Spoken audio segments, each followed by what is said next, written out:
Muito bem, voltamos a falar direto da página do Jornal Visão Espírita no YouTube e no Facebook para mais uma gota de Espiritismo, mais uma gota de O Livro dos Espíritos. Estamos encerrando o livro 2º, capítulo 9, vamos entrar no capítulo 10º amanhã, então estamos encerrando o capítulo 9 do livro 2º, Intervenção dos Espíritos no Mundo Corporal. E o último item desse capítulo é Bênção e Maldição.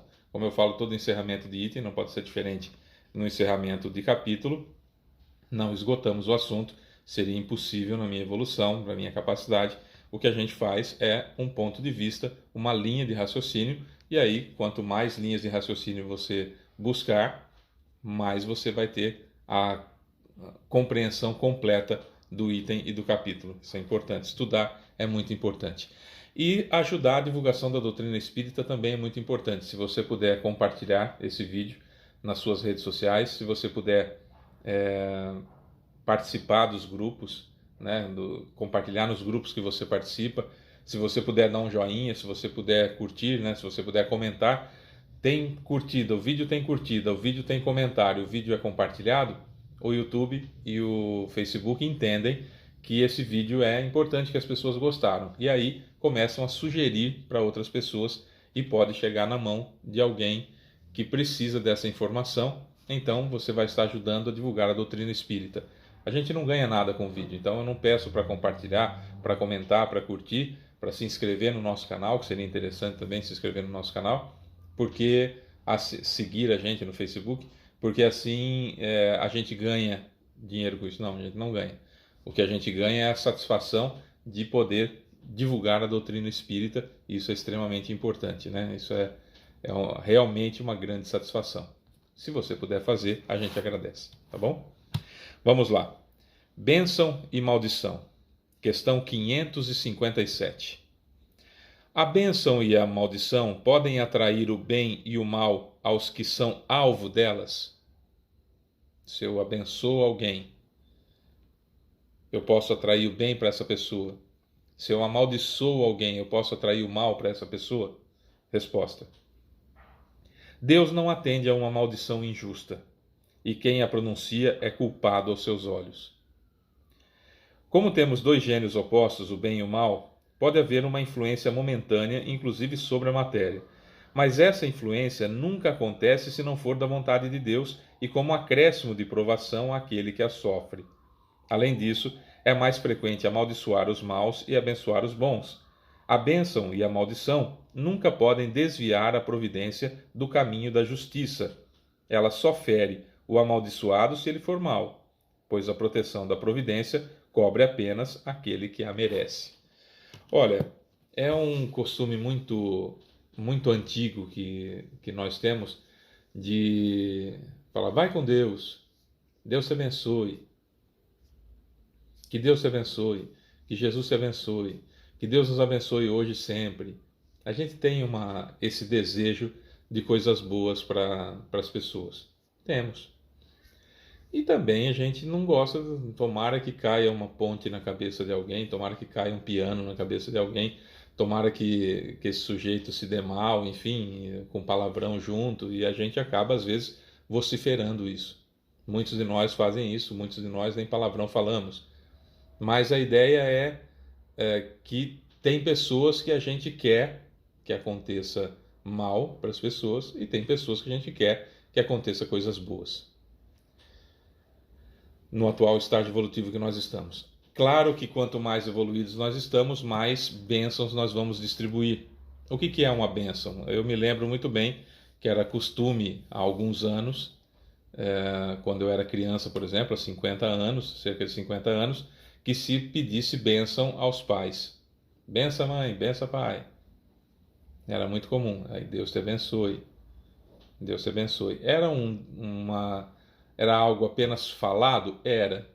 Era algo apenas de costume? Era. Mas ensejava ali uma espécie de carinho. Pelo menos um pouquinho de energia saía da pessoa que estava pedindo bênção e da pessoa que estava dando a bênção em nome de Deus.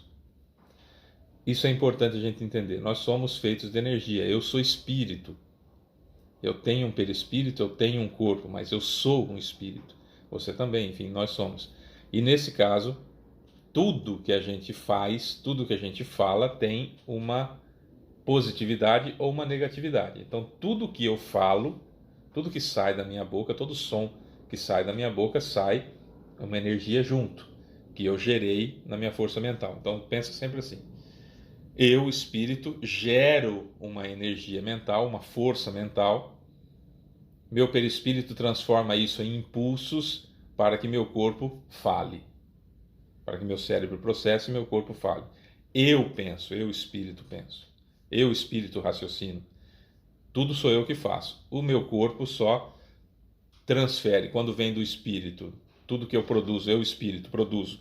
Meu perispírito transforma em impulsos materiais para o meu corpo receber e passar adiante, com a fala, por exemplo, ou desprendendo essa energia. E tudo que meu corpo recebe, visão, audição, olfato, paladar, tato, tudo que eu recebo à minha volta, meu corpo recebe, processa, passa para o meu perispírito, que transforma isso em impulsos espirituais e eu sinto, eu enxergo, eu ouço, eu vejo, eu espírito vejo. É sempre assim. Meu corpo é só uma máquina que capta os impulsos, meu perispírito transforma em impulsos espirituais e eu sinto tudo.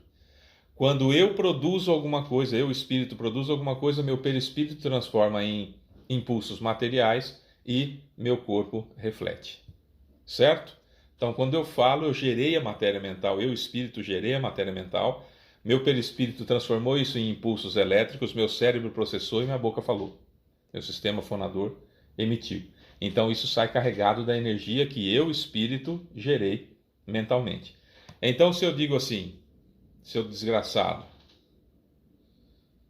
mas eu digo brincando, oh, seu desgraçado, você faz umas coisas, brincando com o sujeito porque ele fez uma piada, uma brincadeira comigo e eu uso esse termo sem querer falar mal dele, eu gerei uma matéria mental de satisfação da brincadeira que aquele sujeito fez comigo, dessa coisa bonita que é a amizade. Meu perispírito transformou isso em impulsos elétricos, materiais, meu cérebro processou e pela minha falta de cultura ou falta de educação, eu usei um termo pejorativo, um termo ruim, que é o desgraçado. Mas o que saiu da minha boca? Saiu da minha boca aquela matéria mental que eu gerei. Um pouco sujinha pela palavra ruim, sim, mas saiu coisa boa, certo? Ao passo que eu estou martelando um prego aqui e dou uma martelada no dedo. E do jeito que eu martelo o dedo, eu falo: Jesus amado! Tá, saiu Jesus amado porque eu não quero falar palavrão, mas eu, espírito, quando senti a dor que o meu corpo transmitiu para o perispírito transmitiu para mim, eu senti a dor, eu gerei uma matéria mental de Jesus Cristo, Jesus amado? Não, não gerei. Eu gerei uma matéria mental pesada, de um palavrão, de um xingamento, de uma raiva, de alguma coisa ruim. E aquilo, o Jesus amado saiu, embora era uma coisa bonita, saiu com uma matéria muito ruim, uma matéria elétrica, portanto, negativa. Ou eu emito matéria positiva, ou eu emito matéria negativa. Certo? Então não adianta eu estar aqui, Pai nosso que estás no céu, santificado seja o vosso nome, venha a nós o vosso reino, se eu estou pensando assim, nossa, olha como essa pessoa veio aqui na igreja, você acha que precisa vir desse jeito? Eu estou no centro, Pai nosso que estás no céu, santificado seja o vosso nome, venha a nós o vosso reino, falando aqui, só que eu estou pensando assim, nossa, que palestrante chato, nossa, essa palestra não acaba, meu Deus do céu, odeio essa criança que está aqui na frente com os pais aqui, que, nossa, não educa essa criança, fica fazendo barulho, meu Deus do céu, será que não percebe isso? Está no restaurante, e aí você está aqui com a pessoa que você consorciou-se, que você se casou, que você está namorando, enfim, e aí você fala assim, nossa, eu gosto muito de você, né? Eu amo você, mas você está extremamente irritado com alguém que está do lado que, para sua cabeça, está incomodando, tem comportamento que você não gosta, e você está inchado de cólera, de ira, de raiva, sua força pensamento está toda assim, você está falando eu te amo para outra pessoa, mas pensando nisso, você está mandando para ela a energia ruim que você está gerando por causa daquela pessoa que você não gosta. Entenderam como é que funciona a bênção e a maldição? Depende do que eu penso.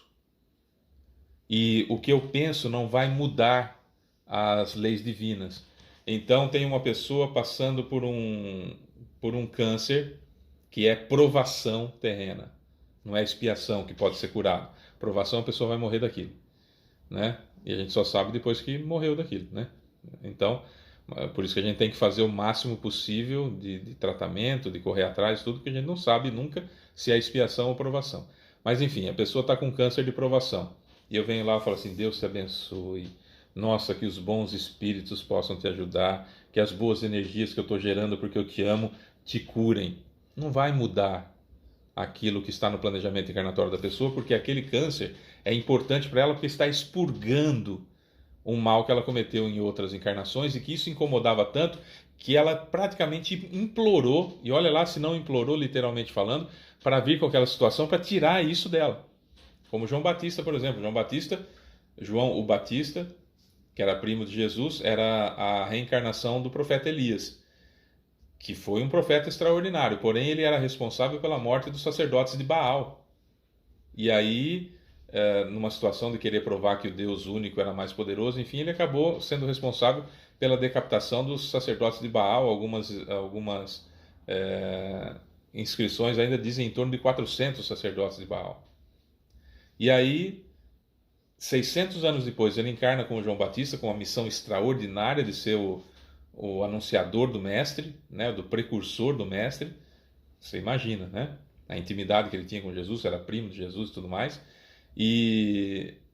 Mas tinha aquilo dentro dele ainda, ele precisava expurgar aquilo dele, então ele escolheu uma morte dessa situação, uma morte abrupta, e que provavelmente seria por decapitação, e acabou sendo por decapitação, né, naquela época. E a cabeça dele foi exibida numa bandeja de prata, etc, etc, tudo aquilo que a gente já sabe. Precisava expurgar aquilo. Então, por mais bênçãos que Jesus pudesse dar para ele, e dava para ele, né?